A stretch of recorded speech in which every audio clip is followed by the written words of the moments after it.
Friends, we continue today on the 7th of February of Saturday of Jake and the Hobo, My Summer of Love, the story of Erasmus P. Hobbs and Jake Meadows. In this story, we begin today on page 154. Today, they are in Atchafalaya Swamp, a bayou, southern Louisiana, and Cajun country. And they had just left New Orleans and that previous night in Hendersonville and dancing at Pat's Wharf House.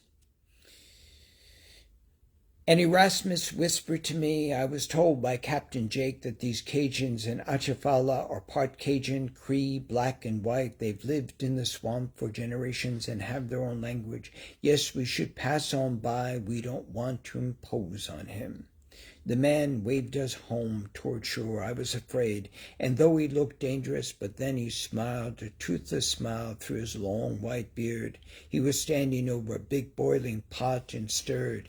We tied up to the gray broken dock, and Erasmus called out, Bonjour, ça va, capitaine? The man nodded and pointed to the boiling pot and mumbled something like, Gumbo, bienvenue.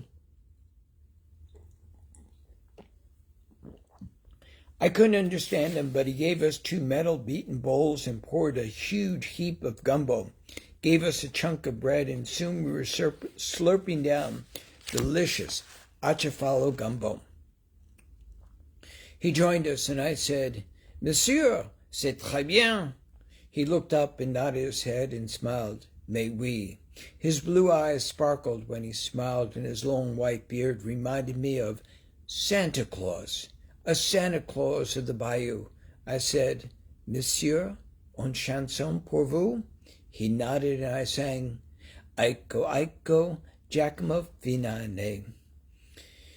He took out his metal spoons and tapped out a bead on his knees on the blackened metal kettle. Erasmus brought out the harmonic in his pocket. In the bayou afternoon, we were rocking the woods. Shyly, 2 small children looked out of the cabin door and were soon dancing. Allons-y! The little one called out.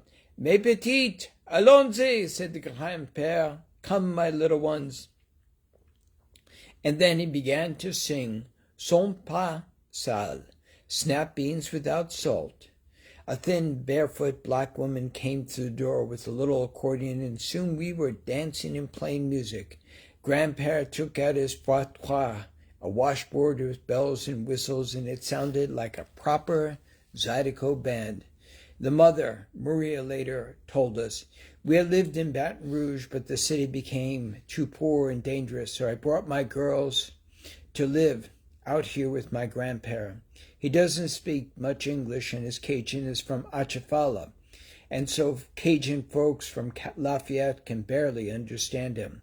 He doesn't know much about the outside world, but he taught my girls and me how to cook, hunt, and use the medicines that grow here in the swamp. This sounds like my friend, Sojourner. She knows all the medicinal plants in the mountains of North Carolina. Marie said, my grandma, before she died, was called the Cajun Voodoo because she took care of all of our people here, and my grandpère also knew all the plants. So here, this is Le Cerveau, growing next to me, good for breathing problems. But I don't know what it's called in English. I said, this is Sambucus, elderberry. It's an antiviral and good for infections. You can make a tea or a compress. Erasmus looked at me. Jake, how did you know elderberry is Sambucus? Because besides you, Sojourner and the herbalist were fantastic teachers. Look at this plant over here and tell me what it is. Marie held the leaf in her hand and said, L'osia sauve. But I don't know the English name. Erasmus said, this may be yellow dog. Yup, it's Rumex crispus. Now you're catching on, Erasmus, I said with a wink. I thought you were only having fun with Sojourner. I didn't realize you downloaded an encyclopedia of verbs. Impressive, said Erasmus. I blushed and said, it was only the first chapter. I'll go back one day and keep working with her. But my first task is to take you to Galveston and then to the Navajos to get you better. Aye, aye, Captain Jake. When we left, Erasmus gave Grandpère his favorite harmonica.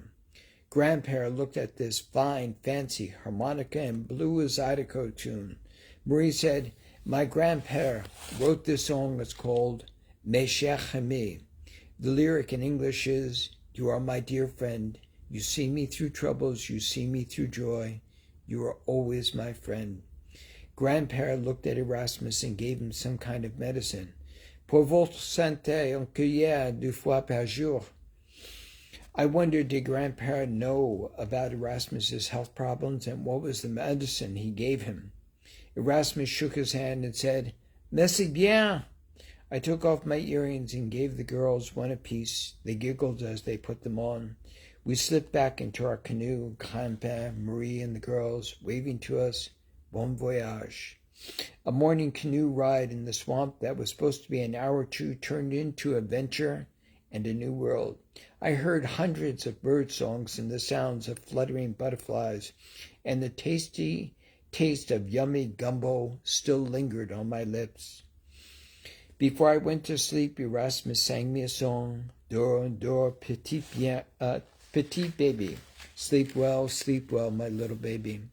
Erasmus said, "My grandmother was French-Canadian, and many had migrated south into Vermont and New England. The Cajun mothers would sing the song, 'Dors, dors, petit bien.'" In the morning I was laughing, thinking of all the fun we had at Pat's 2 nights ago. I was the dancing queen at Antoine, Pierre, Jack, and Erasmus and others danced me silly, and my feet still delightfully ached. I made a pot of grits with wild berries and chicory coffee for us. After many months of serving him in the small ways I could, I wanted to help and serve Erasmus. Little did I realize in the coming weeks I'd have demands on my emotions and hardships that would rattle my soul. And so, this is the story of Jake and the Hobo, My Summer of Love. And today we end on page 156. And I appreciate your considering this wonderful book, Jake and the Hobo, My Summer of Love, Celebrate Life, God, Sex, Politics, and the other books. So enjoy. And you can read it for free online.